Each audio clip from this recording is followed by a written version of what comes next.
প্রবেশ করো। আরে নিজ হাতে মায়া দেবী সাপিনীকে ধরে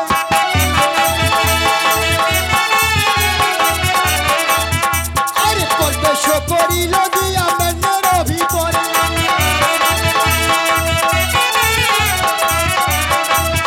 আরে পালারের রূপ দেখে ঝুরে দুই নয়ন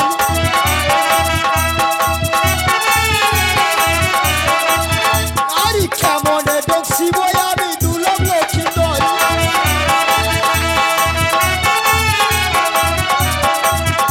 আরে এই বলিয়া নাগিনী যে কাঁদিতে লাগিল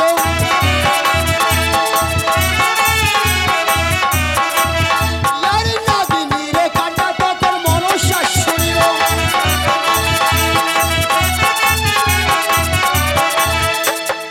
নাগিনী, এ কি? আজ তুমি নয়ন ভরে কাঁদছো? না নাগিনী না, তুমি এইভাবে নয়ন ভরে কেঁদো না। ওই লক্ষ্মীন্দরকে দেখে আমার যে বড় মায়া হয়, কিন্তু কি করব? এই লক্ষ্মীন্দরকে যদি আজকের রাত্রে তুমি রক্ষণ না করো, তাহলে যে পুজোর আসনে আমি বসতে পারবো না, স্বর্গে আমায় কেউ দেবে বলে মানবে না। যাও নাগিনী যাও, ওই তোমার পূর্বের কথা মনে করে আজকের সময় তোমার প্রতিশোধ নেওয়া, ওই প্রতিশোধের কথা মনে করে লক্ষ্মীন্দরকে রক্ষণ করো। আরে পদ্মারয়া দেশে তখন উঠে কম্পজরে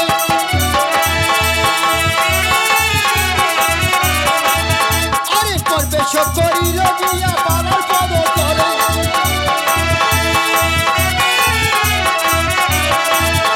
আরে পালারের পদ তলে শুইয়া রইল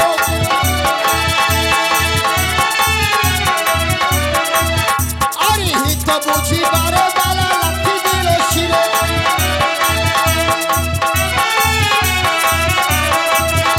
আরে এই দেশে চড়াবো গাও তোমারও শরীরে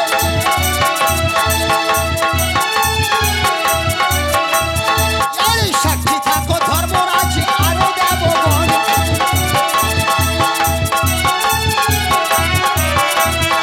আরে আমারও যে দোষ নাই বালা না পাইও চেতন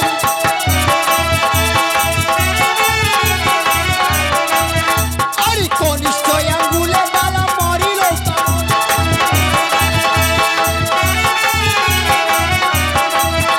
আরে এক কামড় দুইও কামড় তিনও কামড় হইল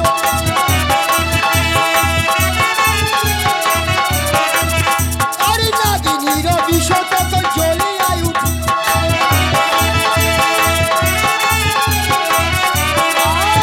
আর সুন্দরী সুন্দরী বলে ডাকিতে লাগিল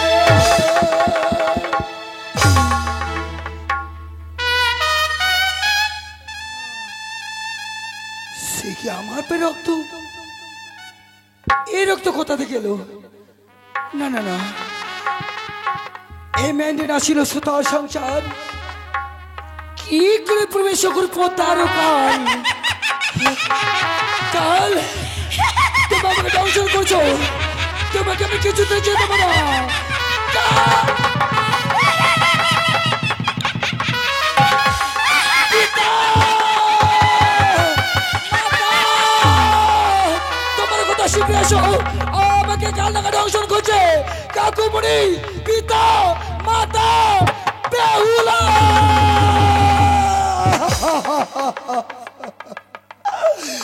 বেহুলা তুমি একবার জেগে উঠো, আমাকে কাল টাকা দংশন করছে। বেহুলা তুমি একবার জেগে উঠো, ও এবার উঠো।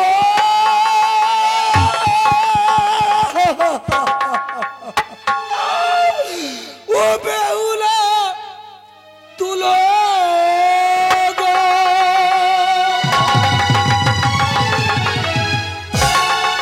ডাকে এনো মোর বাপ মোরা।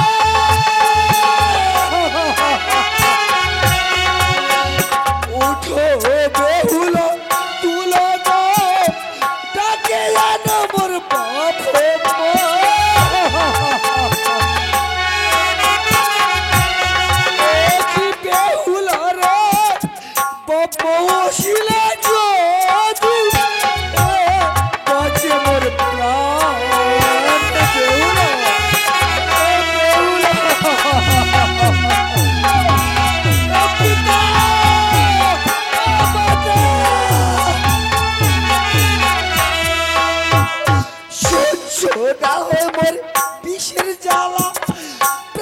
যাবে সকালবেলা।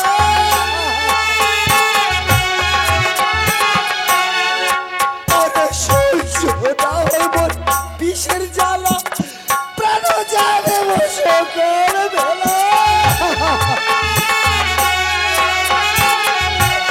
ও কি বেহুলা রে, বিষের জ্বালা আর সইতে না পারি।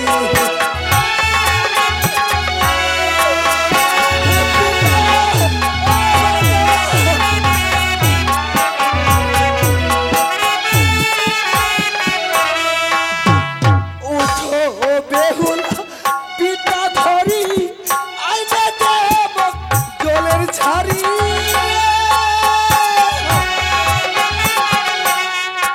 আরে উঠো বেহুলা পিতা ধরি, আইনে দেব জলের ঝাড়ি।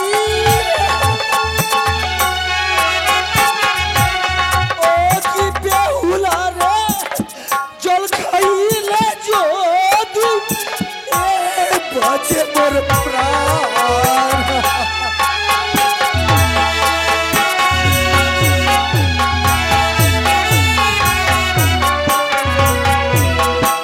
বেহুলা, পিতা, মাতা, বেহুলা।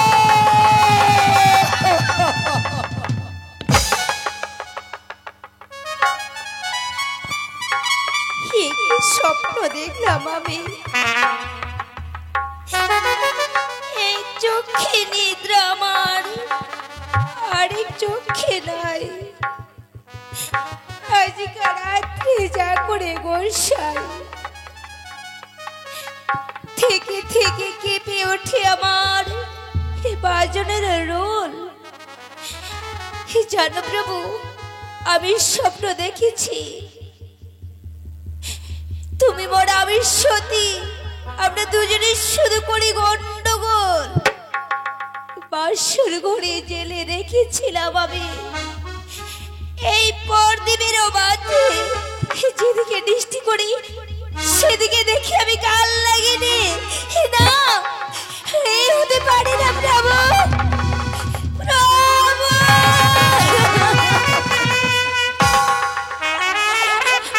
আমার স্বপ্ন সত্যি হতে পারে না প্রভু, তুমি আমায় একলা ফেলে যেতে পারো না প্রভু।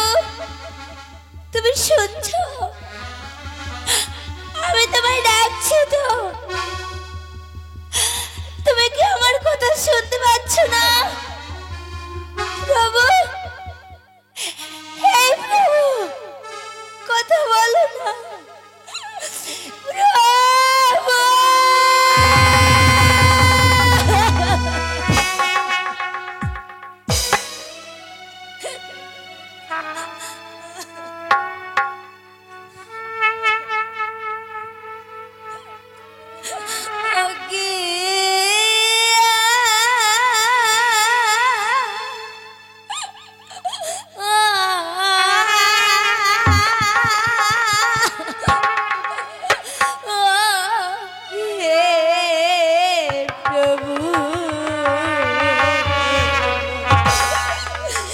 প্রভু গেলে না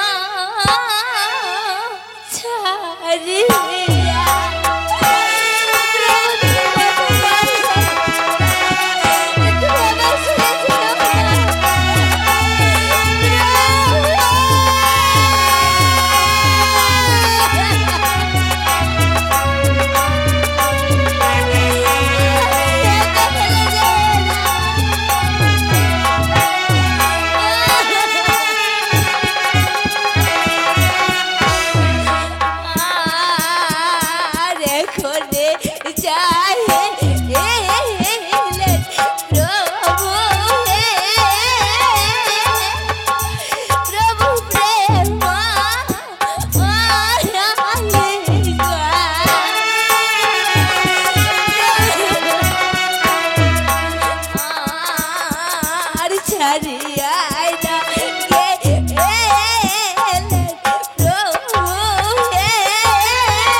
শাশুড়ি মা কি বলে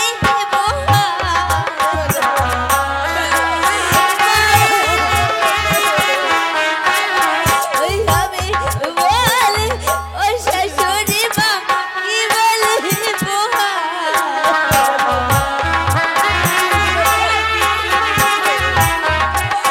আর শেষ বলছে আমার প্রাণ ফেটে যায়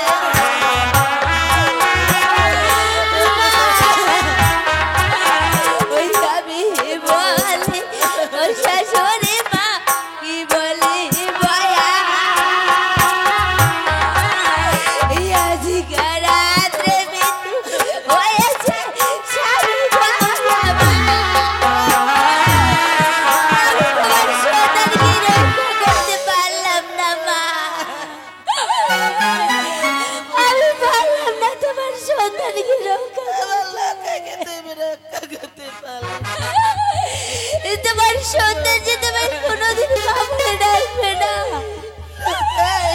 আমার কোনোদিন বিপুলাকে ডাকবে না মা বলো না মা আমার বাবা কোথায় আছে আমার শ্বশুর বাবা এলে আমার স্বামীকে যদি ফিরিয়ে দেয়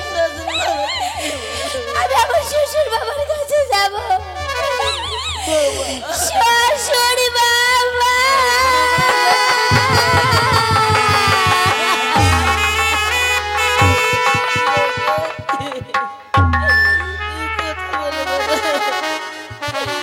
আমি তোর হতভাগী মা এসেছিল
সোনা, আমি তোকে ছেড়ে কি করে বাঁচবো বাবা? তুই আমায় একটিবার কথা বল। লোকাই, আমি সরে দি বাবা। এই তো সূর্য উদয় হয়ে যাচ্ছে। হয়তো শনিকাকে দেখতে পাচ্ছি না। হয়তো পুত্রবধূ আনার জন্য শনিকা প্রবেশ করেছে। শনিকা, স্বামী, কি হয়েছে শনিকা? তুমি এসেছো গো। শনিকা, কি শনিকা? শনিকা তুমি কাঁদছো, তোমার চোখে জল কেন শনিকা? স্বামী, খুলে বলো শনিকা, এমন কি হয়েছে? আমার যে সর্বনাশ হয়ে গেছে স্বামী। সর্বনাশ হয়েছে? আমার লোকাই বেঁচে নেই। লোকাই বেঁচে নেই? না শনিকা, না, এ হতে পারে না, এ হতে পারে না শনিকা। স্বামী, দেখো না কি সুন্দর লোকাই আমার ঘুমিয়ে আছে। ঘুমিয়ে আছে? আরে কোনদিন তোমায় বাবা বলে ডাকবে না। এ কি বলছো শনিকা?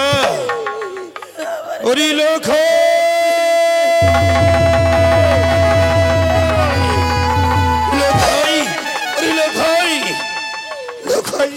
বাবা সোনা, আরে কথা বল। লোকাই, লোকাই,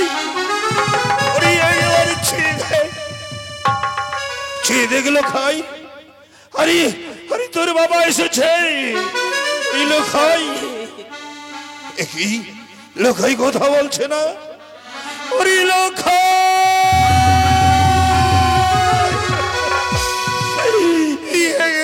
কথা বল বাবা, কথা বল, কথা বলে লোকাই, কথা বল।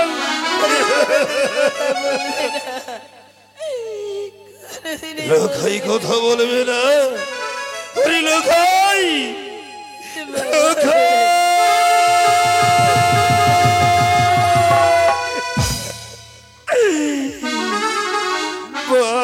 বাচ্চা ছাড়িয়ে গেলেন রে। ওরে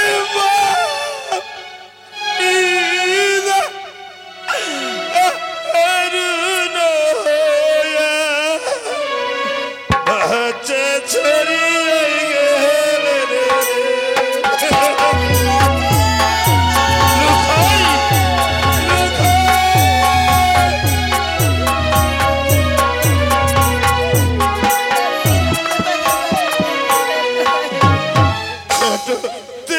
পুষিন বাচ্চা ওরে বাবা দুধ ভাত দিয়া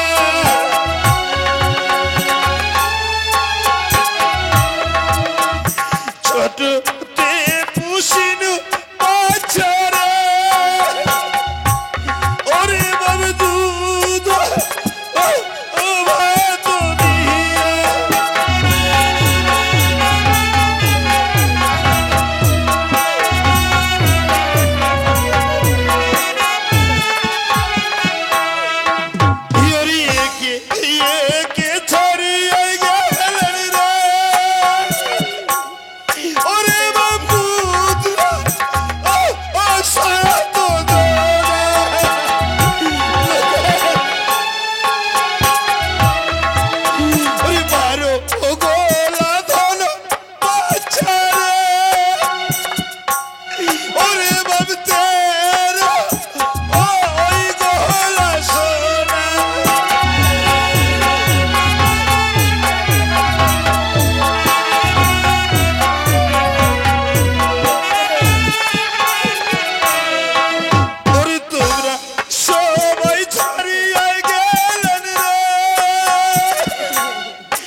নিশি প্রভাত হয়ে গেছে, চলুন ছেলে বৌমাকে নিয়ে আমরা চাম্পলায় যাব। হাজার হাজার বন্ধু বান্ধব আত্মীয় স্বজন অপেক্ষা করছি, চলুন। ওরে লেঙ্গা ভাই, তুমি এসেছো? আমি এসেছি। দেখো না, দেখো না, আমার এই চম্পকের প্রদীপ চিরজীবনের মতো নিভে গেছে। এ কি বলছি সদর হ্যাঁ, দেখ দেখ, এই লোকাই চিরজীবনের মতো আমাকে ছেড়ে চলে গেছে। আরে লক্ষ্মীধর, তুই একবার কাকুমণি বল, আমি তো তোর কাছে এসেছি, বল না, কথা বল। ওরে লেঙ্গা ভাই, আর আর লোকাই কথা বলবে না। সদর বসু, লেঙ্গা ভাই, ধরম করতে বলেছিল প্রাণের বিনিময়ে হলো লক্ষিন্দরকে বাঁচিয়ে রাখবে, কিন্তু কোথায়? সত্যি বলেছ তুমি। আজ ধরন্তরী আমি কথা দিয়েছিল প্রাণের বিনিময়ে আমার লোখাইকে জীবিত রাখবে। যাও, এই মুহূর্তে তুমি ধরন্তরীকে যেখানেই পাবে না কেন হাতে পায়ে বন্দি করে নিয়ে এসো। তাকে আমি চিরজীবনের মতো কারাগারে বন্দি করে রাখবো। সদর অবশ্যই, আর মৃত সন্তানকে আমরা এখানে রাখবো না। চলুন আমরা চাম্পলায় নিয়ে যাব, ওই তো শিব মন্দির রয়েছে, সেখানে রেখে দিই, আমি ধরন্তরীর সন্ধানে বেরিয়ে যাব। সত্যি বলেছ ভাই, আজ যদি লক্ষ লক্ষ টাকা ব্যয় করে আমি এই মেন্নগর তৈরি করেছিলাম, যেহেতু এই মেন্নগর রক্ষা করতে পারলো না, আমি রাখবো না। আমি আমার পুত্রকে রাখবো না, নিয়ে যাবো শিব মন্দিরে। চলো, যদি শিব ঠাকুর আমায় দয়া করে লোখাইকে ফিরে দেয়। সনিকা, যাও সনিকা, শিব মন্দিরে গিয়ে পূজার আয়োজন করো। আমি লোখাইকে নিয়ে যাচ্ছি শিব মন্দিরে। লোখাই, চলুন সদর বসু। চলে লেঙ্গা ভাই, চলে। এই মুহূর্তে আমি বাবা লোখাইকে নিয়ে